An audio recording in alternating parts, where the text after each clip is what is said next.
Hello दोस्तों। तो आज के वीडियो में हम पढ़ेंगे द ब्रोंटे सिस्टर्स के बारे में। ये जो पूरा कंटेंट लिया गया है वो लिया गया है एडवर्ड एलवर्ड के बुक से। तो अगर आप चाहो तो आप डायरेक्टली वहीं से पढ़ सकते हो, या आप जल्दी पढ़ने के लिए मेरे वीडियो से भी पढ़ सकते हो। तो बिना टाइम वेस्ट किए शुरू करते हैं वीडियो। मिलता है वीडियो के एंडिंग में। तो ब्रोंटे फैमिली में 3 बहनें थी, Charlotte, Emily and Anne. Charlotte पैदा हुई थी 1816 में, एमिली 1818 में एंड एन 1820 में। सो 2 इयर्स के गैप आपको याद रखने में इजी होगा। वो बनती है some of the most important women writers of the 19th century. 19th century मतलब विक्टोरियन पीरियड। उनके फादर थे पैट्रिक ब्रॉन्टे, जो एक आयरिश क्लर्जीमैन थे। क्लर्जीमैन मतलब चर्च मिनिस्टर, जो यॉर्कशायर इंग्लैंड में काम करते थे। उनकी फैमिली एक बहुत ही स्मॉल क्वाइट विलेज जिसका नाम था हॉर्थ, उस पे रहती थी। वो विलेज था surrounded by lonely moors. Moors मतलब वाइल्ड अनकल्टिवेटेड लैंड, उसको मूर्स कहते हैं। सो उनके early life and financial struggle के बारे में थोड़ा सा बात कर लेते हैं। ब्रॉन्टे फैमिली पोर थी, एंड इसकी वजह से जो बहनें थी, जो 3 बहनें थी, उनको डिफरेंट डिफरेंट मतलब वेज फाइंड करने पड़ते थे पैसे कमाने के।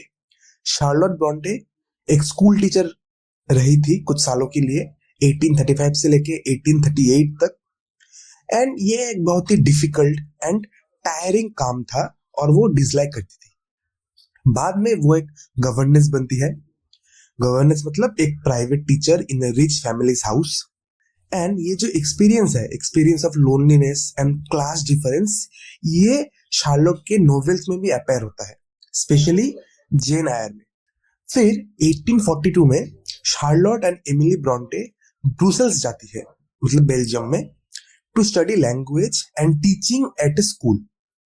वहां पे वो उम्मीद करती है कि अपना एजुकेशन को इम्प्रूव करेगी ताकि वो अपना एक स्कूल खोल पाए इंग्लैंड में। बट बहुत ही शॉर्ट टाइम के बाद वो घर वापस आ गए, क्योंकि उनकी आंट का मौत हो चुका था। एंड उनके जो फैमिली रिस्पॉन्सिबिलिटीज ने उन्हें फोर्स किया हॉर्थ में रहने के लिए। जब वो घर में वापस आई, वो लोग मोस्टली एक बहुत ही क्वाइट एंड आइसोलेटेड लाइफ ही जीते थे।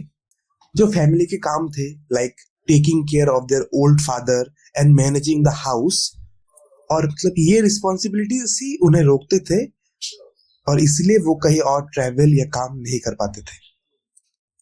और इस पीरियड में जब वो घर में वापस आए, वो लोग लिखना वापस शुरू किए, और लिखना ही उनका एस्केप एंड करियर बन गया। शार्लोट ब्रॉन्टे का नोवेल, स्पेशली जेन आयर, एक बहुत ही ग्रेट लिटरेरी सक्सेस बना।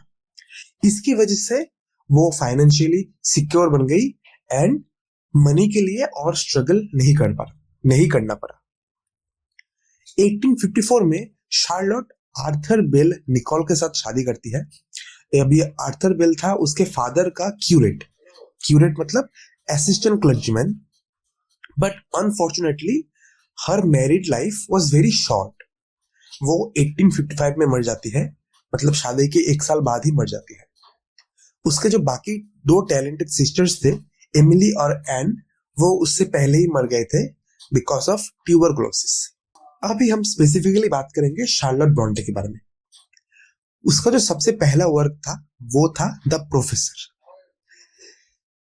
लेकिन किसी भी पब्लिशर ने इस बुक को एक्सेप्ट नहीं किया था उसके लाइफ टाइम के पीरियड में, और इस बुक को फाइनली पब्लिश किया 1857 में, मतलब उसकी मौत के बाद पब्लिश किया गया था। ये जो नोवेल था द प्रोफेसर, ये बेस्ड था on our personal experiences, especially during her time teaching in Brussels. मैंने आपको बोला था जब बेल्जियम में वो स्कूल में पढ़ाते थे, उस टाइम पे लिखा गया था इस नोवेल को।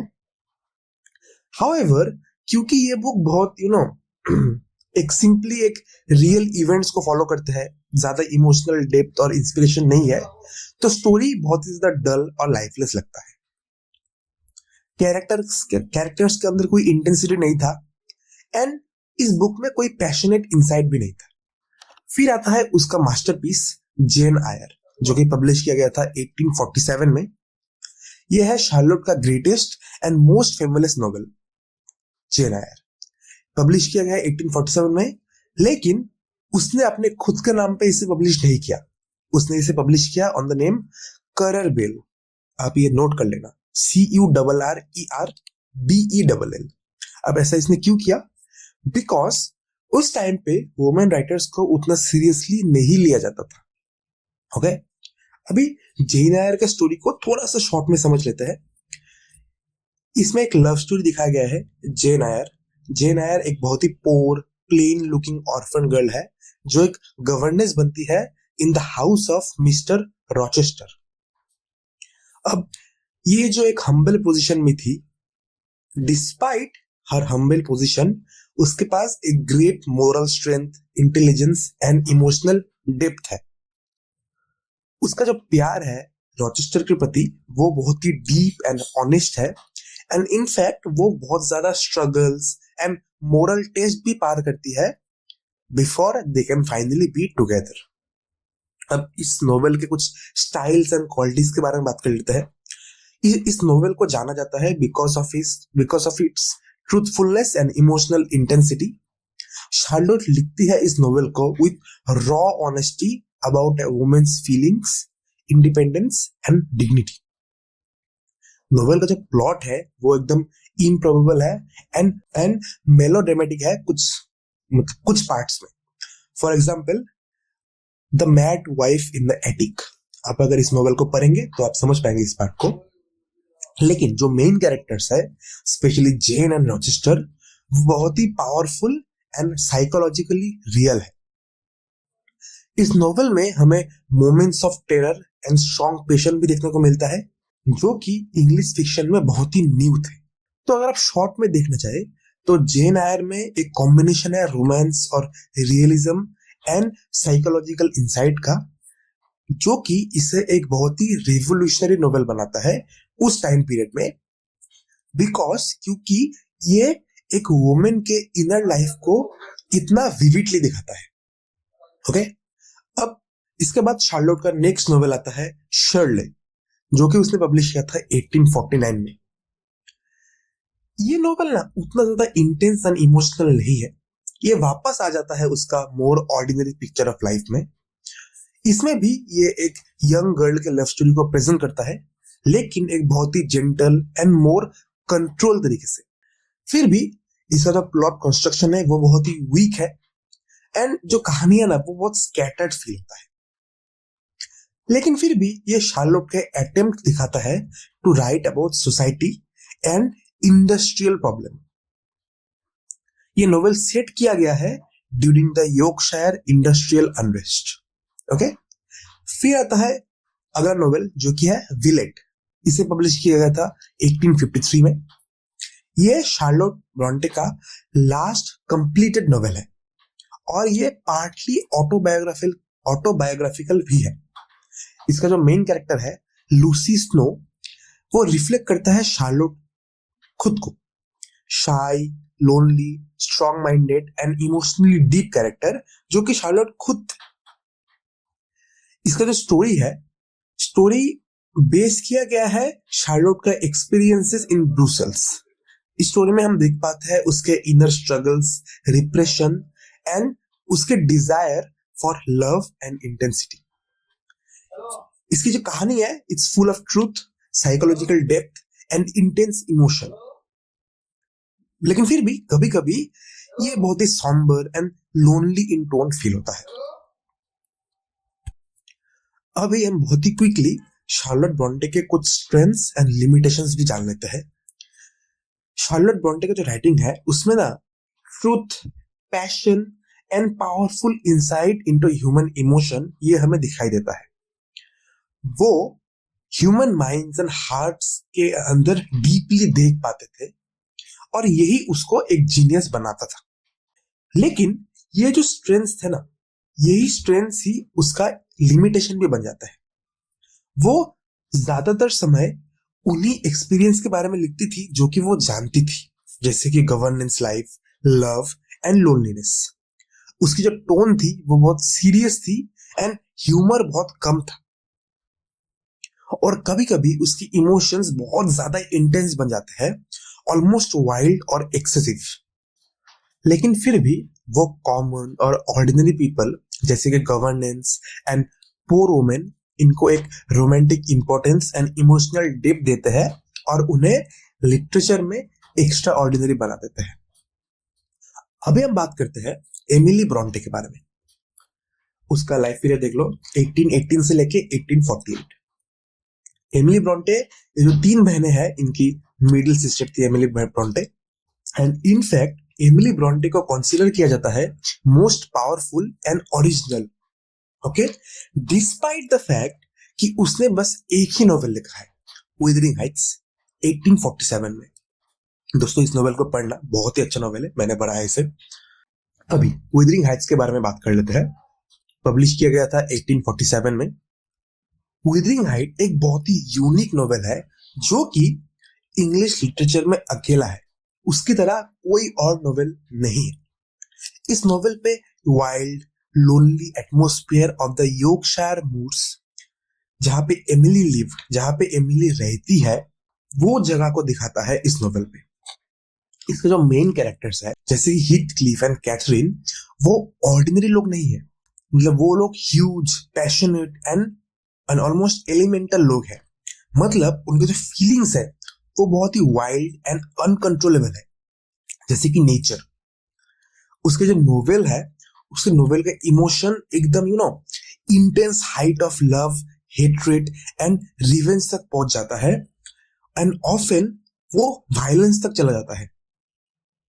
एमिली इस फीलिंग्स को डिस्क्राइब करती है रॉ ऑनेस्टी एंड रियलिज्म के साथ, इनको सॉफ्ट या रोमांटिसाइज नहीं करता।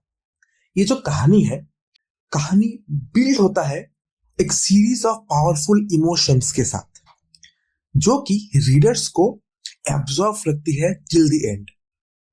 ये नोवेल बहुत पोएटिक एंड ब्रूटल है, जो कि कंबाइन करता है beauty with fierce human passion. Okay, Emily ने कुछ पोएम्स भी लिखे थे, बहुत ज्यादा नहीं लिखे थे, बट कुछ पोएम लिखे थे, और कुछ बहुत थोड़े बहुत पोएम्स ही उसके मतलब ग्रेट है।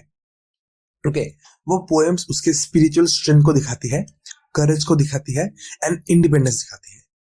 उसके जो बेस्ट नोन पोएम्स है वो है no coward soul is mine.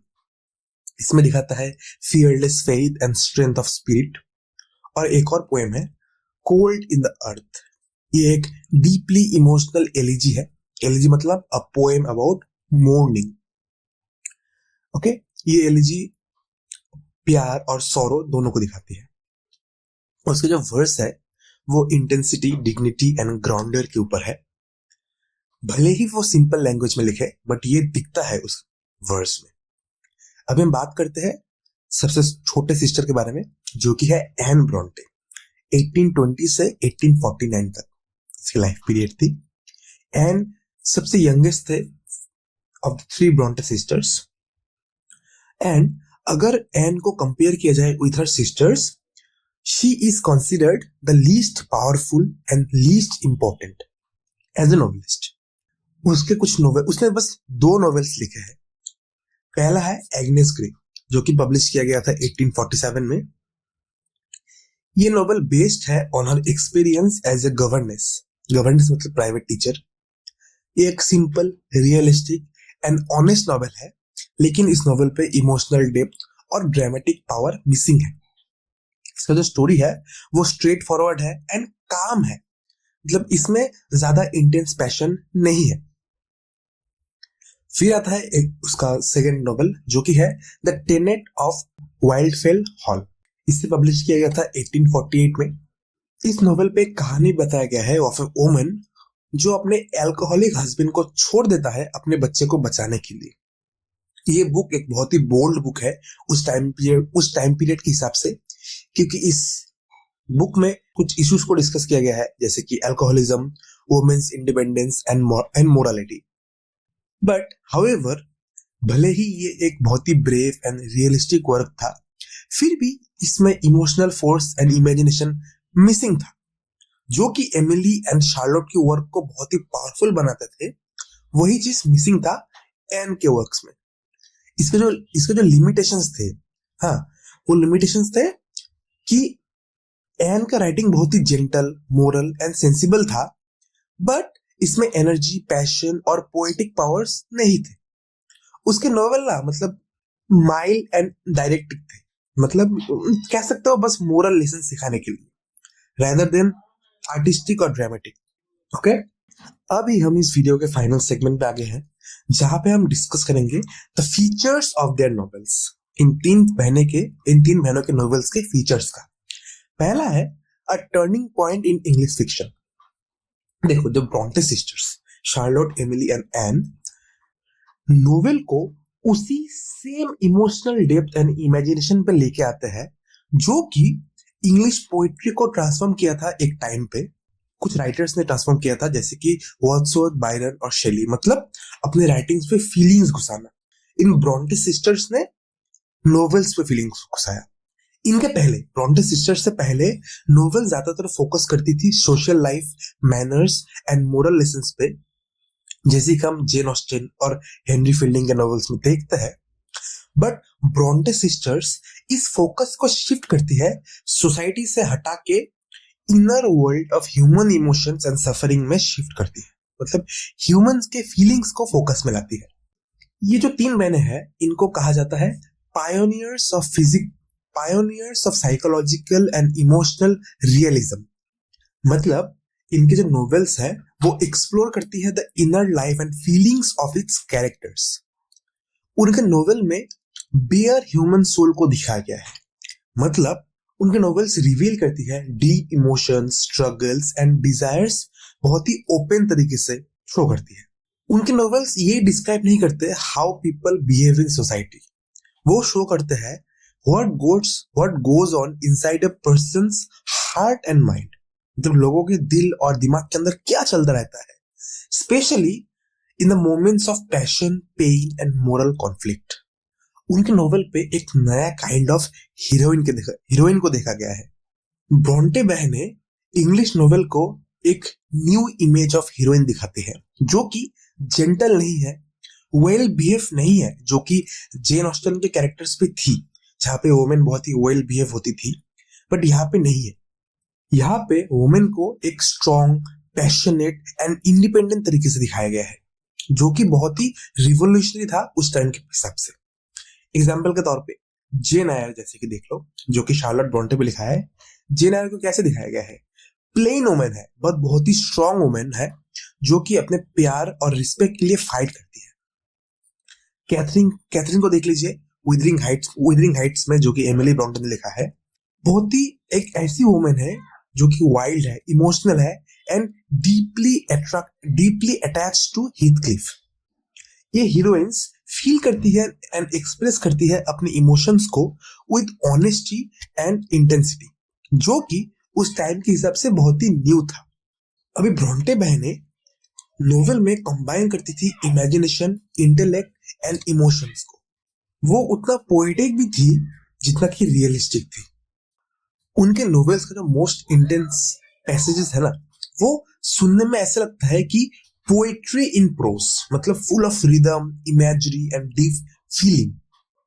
अभी ये जो उनका फोकस था ना, इनर इमोशनल लाइफ, वो लेटर राइटर को भी इन्फ्लुएंस करती है, जैसे कि जॉर्ज एलियट और जॉर्ज मेरिडिथ, जो कि कॉम्प्लेक्स ह्यूमन इमोशंस को लिखती है अपने नॉवेल्स में। Thus, the Bronte sisters help करती है shape the modern psychological and emotional novel. Okay? I hope आप समझ गए। कुछ डाउट होगा तो आप कमेंट सेक्शन पे बता सकते हैं। एंड नेक्स्ट आपको किसके ऊपर वीडियोस चाहिए ऐसे डिटेल में, आप मुझे बता सकते हैं कमेंट्स पे, मैं बना दूंगा बहुत ही जल्दी।